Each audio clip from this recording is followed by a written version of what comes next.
Shalom, jumpa lagi dengan saya PDP Tan Johan dalam renungan hari ini, Senin 30 November 2020. Ya, renungan yang akan saya bagikan terambil dari Ibrani 12 ayat 7 sampai dengan 11. Ibrani 12 ayat 7 sampai dengan 11.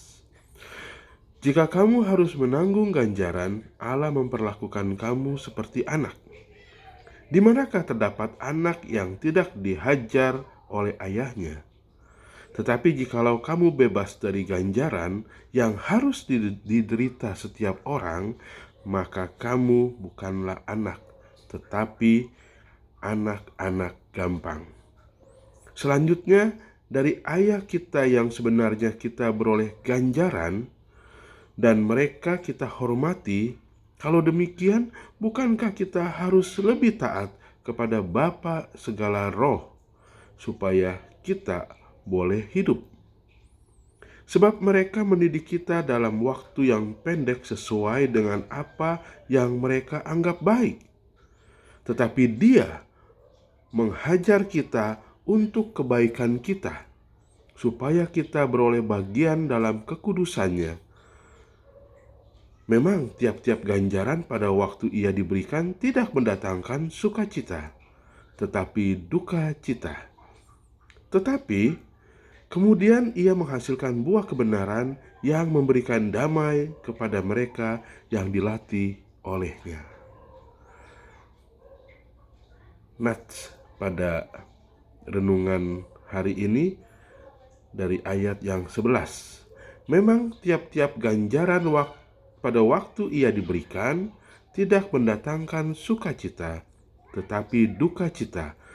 Tetapi kemudian ia menghasilkan buah kebenaran yang memberikan damai. Ya, renungan pada hari ini saya beri tema tujuan penderitaan. Tujuan penderitaan. Ya, saudara-saudara yang terkasih, penderitaan dapat membawa kita pada kehidupan yang lebih dalam dan penuh bila kita terima dengan kesabaran dan kerendahan hati. Sebelum aku tertindas, aku menyimpang, tulis Daud. Tetapi sekarang aku berpegang pada janjimu. Tertulis di dalam Mazmur 119 ayat 67 yang berbunyi, sebelum aku tertindas, aku menyimpang, tetapi sekarang aku berpegang pada janjimu.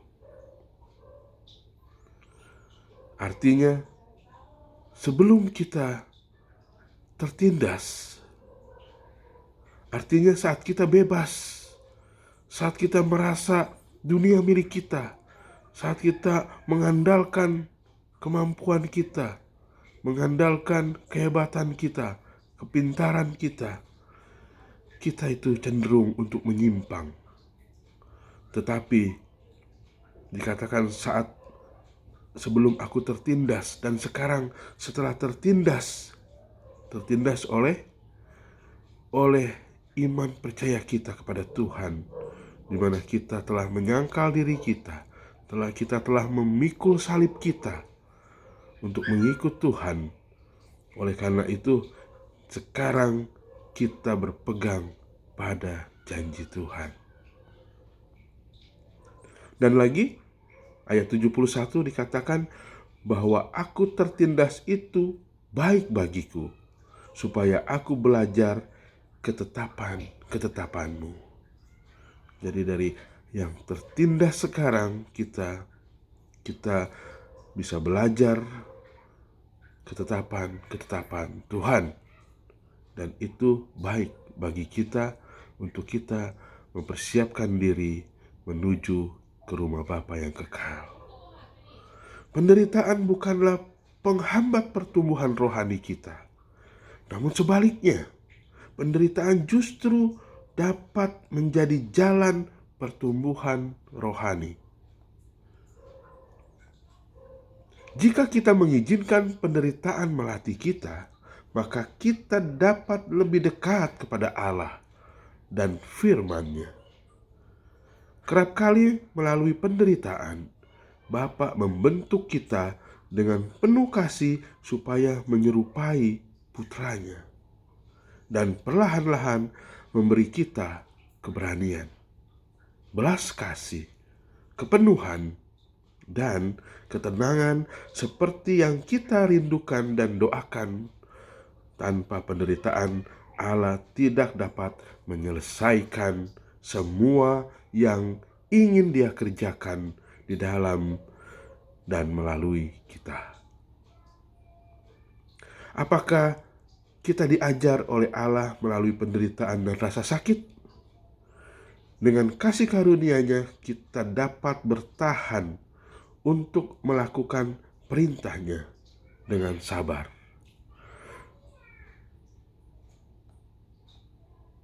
Dia dapat membuat pencobaan menjadi berkat dan memakainya untuk membawa kita ke dalam hati dan firman-Nya.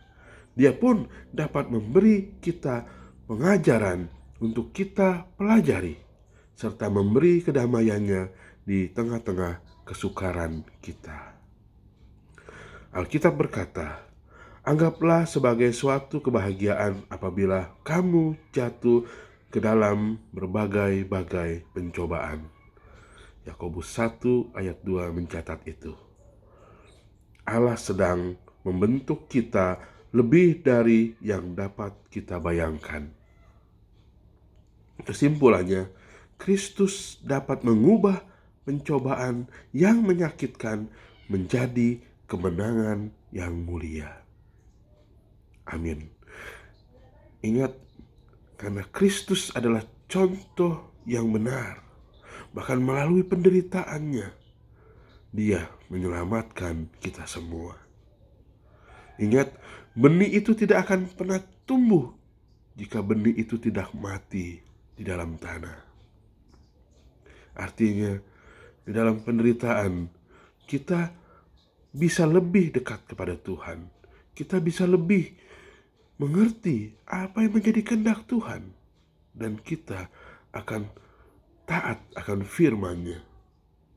Melalui penderitaan kita diingatkan, kita disadarkan, kita dipertobatkan untuk menjadi bagian dari rencana Allah.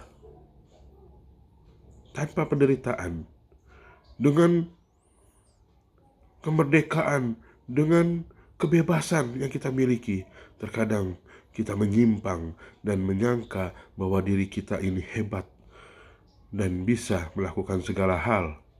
Bahkan kita melupakan Tuhan, bahwa ada Tuhan yang berkuasa atas diri kita, bahwa ada kekuatan yang ajaib yang mengontrol hidup kita. Ingat, pada saatnya kita semua akan kembali kepadanya.